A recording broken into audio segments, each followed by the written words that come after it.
جب یار نے اٹھا کر زلفوں کے بال باندھے، تب میں نے اپنے دل میں لاکھوں خیال باندھے۔ بوسے کی تو ہے خواہش پر کہیے کیوں کر اس سے، جس کا مزاج لب پر حرف سوال باندھے۔ دو چار شعر آگے اس کے پڑھے تو بولا، مضمون یہ تو نے اپنے کیا حسب حال باندھے۔ سودا جو اس نے زلفوں میں باندھا دل سزا ہے، شعروں میں اس کے تو نے کیوں خط و خال باندھے۔ میں اس سے ملوں گا۔ سبزی کی دکان پر کچھ سبزیاں ہوتی ہیں جنہیں کھانے سے پہلے پکانا نہیں پڑتا، جیسا کہ کھیرا۔ بس خریدیں اور استعمال کریں۔ میرا مطلب ہے خریدیں اور کھا لیں۔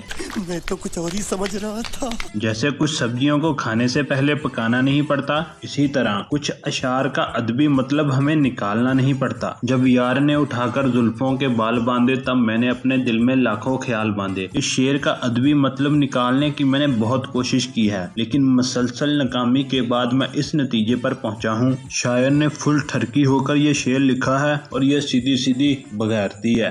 نہیں تو کس نے کہا؟ میں اس سے ملوں گا۔ بوسے کی تو ہے خواہش پر کہیے کیوں کر اس سے۔ اس شعر میں شاعر نے بوسے کا لفظ استعمال کر کے ادبی ٹھڑک شو کرنے کی کوشش کی ہے۔ کل ملا کر اس کا مطلب یہ بنتا ہے کہ شاعر اپنے محبوب کی چمی تو لینا چاہتا ہے، پر اپنے محبوب کے نخروں کی وجہ سے شاعر کی غیرت اس بات کی اجازت نہیں دیتی کہ مانگ کر چمی لی جائے۔ لیکن اس شعر کا ایک ادبی مطلب یہ بھی نکالا جا سکتا ہے کہ انسان کی کوئی ضرورت ہے جو اس کا دوست، ماما، چاچا، پھوپھی، خالہ، تایا پوری کر سکتا ہے، لیکن ان کے دل اتنے سخت ہیں کہ انسان ان سے اپنی ضرورت پوری کروا کے ان کے احسان کے نیچے دبنے کی بجائے اس ضرورت کے پہاڑ کے نیچے دبنے کو ہی پسند کرتا ہے۔ یہ بڑی اچھی بات کہی آپ۔